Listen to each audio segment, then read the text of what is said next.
Olá, estamos de volta aqui com um panorama político e hoje nós vamos conversar com o Reginaldo dos Santos, agora o Reginaldo da Vila Operária, como ele gosta de ser chamado. Reginaldo, você é atual suplente de vereador, mas não quer dizer que você abandonou a política, né? Lucas, todos os telespectadores do Panorama Político, uma satisfação estar aqui de volta. Na verdade, quando você está na política, é algo que às vezes você não tem um mandato, mas automaticamente a política está dentro de você. O ser humano por si só é um ser político, então nós somos com certeza ativamente na política, nos bastidores, buscando focar a questão da nossa cidade de Rondonópolis, buscar os bairros, as comunidades, a questão do servidor público, a questão da feira, e o que a gente puder contribuir, eu estou aí à disposição. Reginaldo, a gente lendo os noticiários nos últimos meses, a gente viu que você, vou usar o termo, deixou o grupo do Zé do Pátio e migrou para o grupo do Cláudio Ferreira, que teoricamente é adversário do Zé do Pátio. Por que dessa migração? Você realmente mudou de grupo? Lucas, política você faz com um grupo. Eu sempre militei no grupo do Percival. Estive com o Percival até o final. Quando o Percival perdeu o mandato dele de prefeito, automaticamente eu também findou o meu fim. Eu fiquei primeiro suplente de vereador naquele momento, naquele contexto. Esse período que eu fiquei suplente de vereador, eu estive na Câmara por 3 anos e 7 meses. Ali eu precisava procurar um grupo. Naquela oportunidade, o Medeiros era senador da República. Sim. E o Cláudio Ferreira, meu primo, que diga de passagem, quando eu estive vereador, meu primeiro mandato de vereador, minha primeira campanha, quem estava coordenando minha campanha de vereador era o Cláudio Ferreira. O Cláudio Ferreira estava ali junto, me ajudando. Porque não é fácil coordenar uma campanha sua, né? Você é um cara exigente, né? Então estava o Cláudio ali me ajudando, o Cláudio Ferreira, o irmão dele, Rogério Alves, me ajudando, o pai do Cláudio, o seu Aloysio, junto com meu pai, me ajudaram na minha primeira campanha de vereador. E quando eu encerrei o ciclo com o Percival, eu precisava de um grupo. Medeiros era senador, o Cláudio ia disputar o seu primeiro mandato de deputado, chamei tanto Medeiros e Cláudio, olha, eu preciso de um grupo. Vocês dois estando juntos, com certeza eu vou estar junto com esse grupo. Mas naquele momento, nós fizemos ali junto com o Cláudio, junto com o senador Medeiros, 3 reuniões, ambos acharam por bem cada um seguir o seu caminho, e ali eu tinha que ter um grupo. E naquele momento decidimos então, eu tinha um mandato de vereador, eu decidi ir para o projeto do Solidariedade do prefeito Zé do Pátio, aonde lá elegeu 6 vereadores, foi o 6 mais votado, eu fui o 6º, e ali assumi a cadeira de vereador. O Zé do Pátio me fez o convite para ser o seu líder na Câmara. Eu sempre procuro não correr do desafio, aceitei essa missão e estive firme, buscando fazer o meu papel, muitas das vezes buscando o caminho mais difícil, mas sendo olhando para a cidade, olhando para um todo, sem querer jogar para a galera, sem querer fazer discurso fácil. E ali nós tivemos junto com o grupo do Zé do Pátio até o final do mandato meu de vereador e o final de mandato do Zé do Pátio, o qual perdemos nas urnas, tanto para vereador como a eleição de prefeito. E aí, obviamente, terminou, vamos dizer assim, esse ciclo, e você deve ter parado para pensar, qual caminho eu vou seguir agora? Foi isso? Recebemos o convite do prefeito Cláudio Ferreira, mas eu entendo, eu fiz uma avaliação que nesse primeiro momento não tem como, por exemplo, oficialmente eu ir para o governo do Cláudio Ferreira. Reginaldo é servidor de carreira, e assim estamos. Como lá atrás o prefeito Cláudio Ferreira coordenou minha campanha de vereador lá atrás, como sempre houve uma cobrança por parte da minha família, para que nós pudéssemos estar juntos, uma cobrança sempre por parte do pai do Cláudio, uma cobrança por parte da minha mãe, das minhas tias, principalmente da minha filha Raíssa, né? E assim nós aceitamos esse desafio, principalmente nessa pré-candidatura da Alessandra Ferreira. Em outros momentos, nós coordenamos a campanha do Percival para deputado estadual, estivemos à frente de outras campanhas, do Thiago Silva, como foi a campanha do Thiago Silva, a primeira dele, eu estava suplente de vereador, aceitamos o desafio de coordenar essa campanha. Thiago Silva ganhou para deputado, eu assumi a cadeira titular de vereador, né? Assim também nas últimas eleições de estadual do Rony Magnani e da Dona Neuma, respectivamente. O prefeito Cláudio Ferreira me fez esse convite, me fez essa convocação, e aqui nós estamos buscando para contribuir, para ajudar, mas oficialmente eu não estou no governo de forma nomeada, estamos nos bastidores buscando sempre olhar o que é melhor para Rondonópolis. Só para complementar, muitas pessoas ficam curiosas. Você é primo do Cláudio por pai, de mãe, como que é esse parentesco seu e do prefeito Cláudio? Os meus avós, dona Benedita Elza de Souza, dona Santinha, seu Rosendo Ferreira de Souza, meu avô foi um comerciante, chegou aqui em 49. Desbravador da Vila Operária. Desbravador da Vila Operária. Na época, você tem ideia, o meu avô lá atrás comprou bicicleta em Campo Grande e trouxe para cá para alugar para as pessoas. Indo da Vila Operária ao centro. Vila Operária ao centro, centro Vila Operária. Lá atrás, meu avô tinha um comércio, começou aqui na Marechal Rondon, depois fixou ali na Vila Operária, na Avenida Bandeirantes. E outro momento, meu avô teve a primeira linha de ônibus que fazia Vila Operária, Rondonópolis, Vila Operária. Meu avô foi cobrador do meu avô. Sim. O pai do Cláudio também, meu tio Aloysio, trabalhou ali como cobrador, você entendeu? Então, assim, meu avô foi vereador, o primeiro vereador de mandato, esteve também nos primeiros biênios como presidente da Câmara, né? Meu avô, assembleiano da Igreja Assembleia de Deus, um homem de visão, um empreendedor nato, junto com a minha avó Santinha. Essa é a ligação de sangue. O pai do Cláudio é meu tio, minha mãe é tia de Cláudio Ferreira, assim como do seu irmão também, Rogério. E da Luciana Alves de Souza, irmã do Cláudio. Só para complementar, Reginaldo, voltando um pouquinho, você acha que o fato de você ter sido um líder, vou dizer, muito fiel ao prefeito na época, ao Zé do Pátio, acabou te prejudicando nas urnas?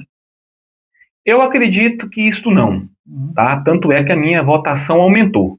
O que a gente não pode concordar é um líder como o prefeito Zé Carlos do Pátio, na hora de montar a chapa de vereador, ele ou não teve vontade, ou não teve prestígio. E na minha concepção, ele não teve vontade de montar a chapa de vereador.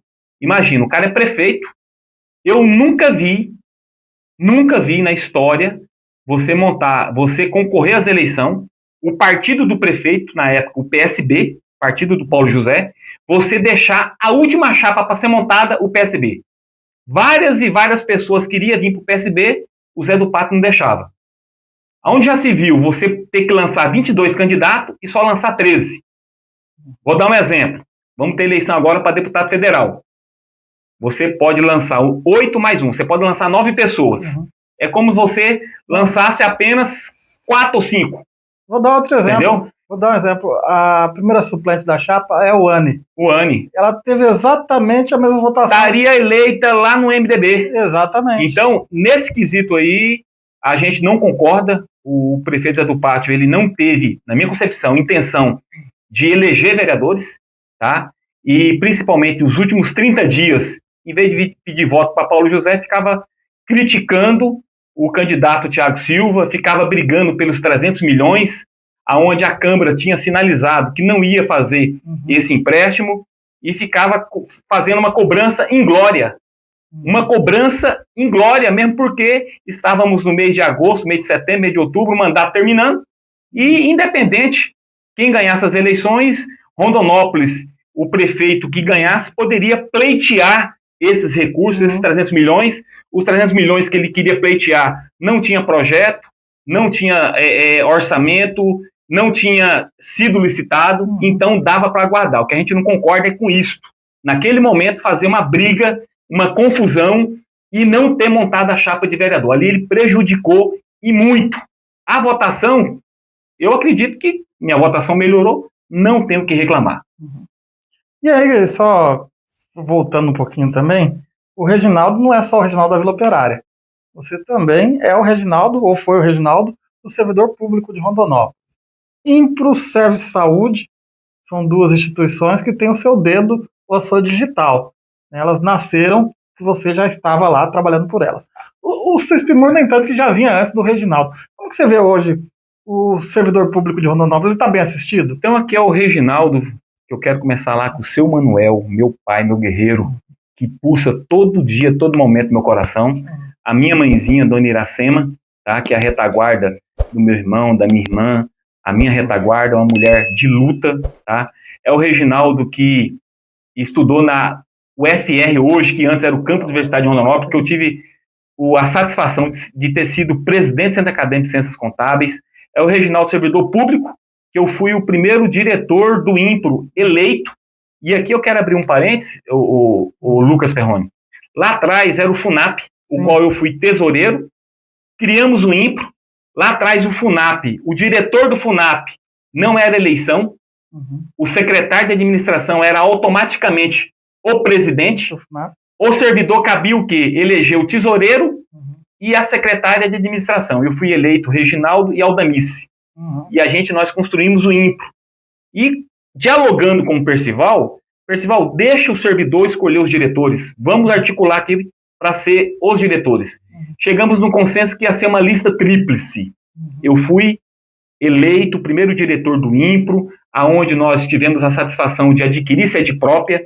E aqui eu quero agradecer a Anésia Aldamice, que deixou recursos em caixa, e através desse recurso nós compramos a sede própria, que está lá até hoje, na Avenida Presidente Kennedy, 1589, está lá a sede do INPRO. Naquela época nós fizemos o concurso público administrativo, para motorista, para vigilante, para auxiliar serviço diverso. Esse concurso público está lá o pessoal do INPRO hoje.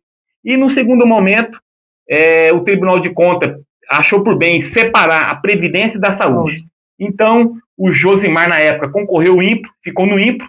Nós criamos o Serve Saúde, o primeiro plano de saúde em ter coparticipação no Mato Grosso, antes mesmo que o Unimed, tá?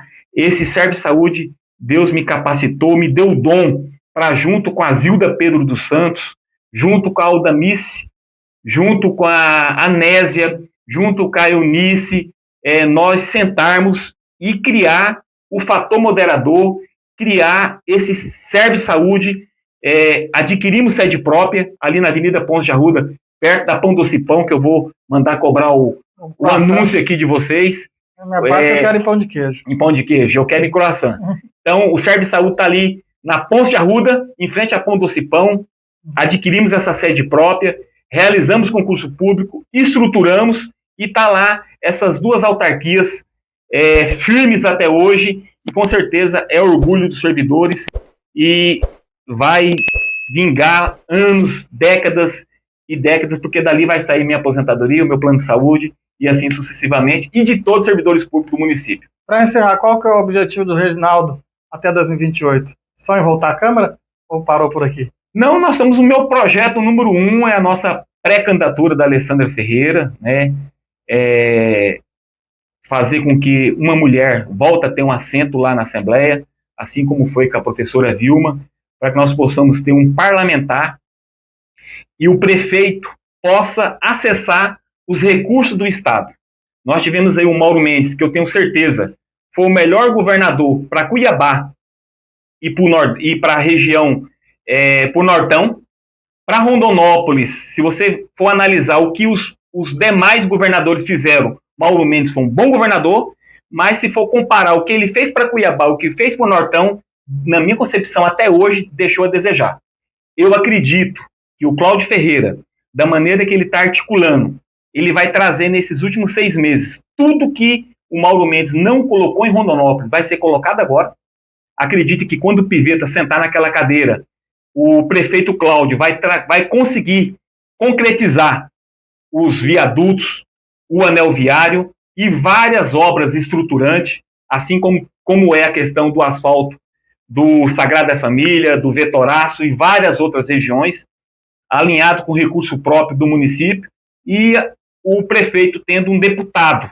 Se você for analisar, de Percival para cá, praticamente os prefeitos não tiveram um deputado próximo, um deputado que ele pudesse chamar de seu, assim, na concepção da palavra, seu parceiro. Então, os deputados hoje, o que fazem? Pega as suas emendas Tá certo? Tá errado? Acho que tá correto. Uhum. E eles pulverizam no Mato Grosso inteiro. E nós precisamos de um deputado que, proporcionalmente falando, ele deixa o recurso proporcionalmente falando, conforme a sua votação no município de Rondonópolis. Então, na minha concepção, é o que o prefeito Cláudio Ferreira precisa hoje, é acessar os recursos do Estado, essas emendas respectivamente, entendeu? E eu tenho dito que Rondonópolis tem muitas coisas prontas, muitas coisas que precisa de qualidade da porta para dentro, seja nas escolas, seja nos postos de saúde, nas UPA e assim sucessivamente. Reginaldo, queria agradecer essa participação, dizer que esse espaço está sempre aberto para você. Obrigado, Lucas, obrigado a todos do Panorama Político, Deus seja louvado, agradeço a oportunidade e que Deus abençoe Rondonópolis, o nosso Mato Grosso, o nosso país que está aí nessa guerra de ideologia. Nós precisamos, na verdade, da união do nosso país. O nosso país, ele é um continente muito abençoado, e eu tenho certeza que o nosso país, cada dia que passar, ele tem a oferecer mais e mais para a sua sociedade, para o seu povo. Obrigado, Reginaldo, e a gente volta numa próxima edição do Panorama Político.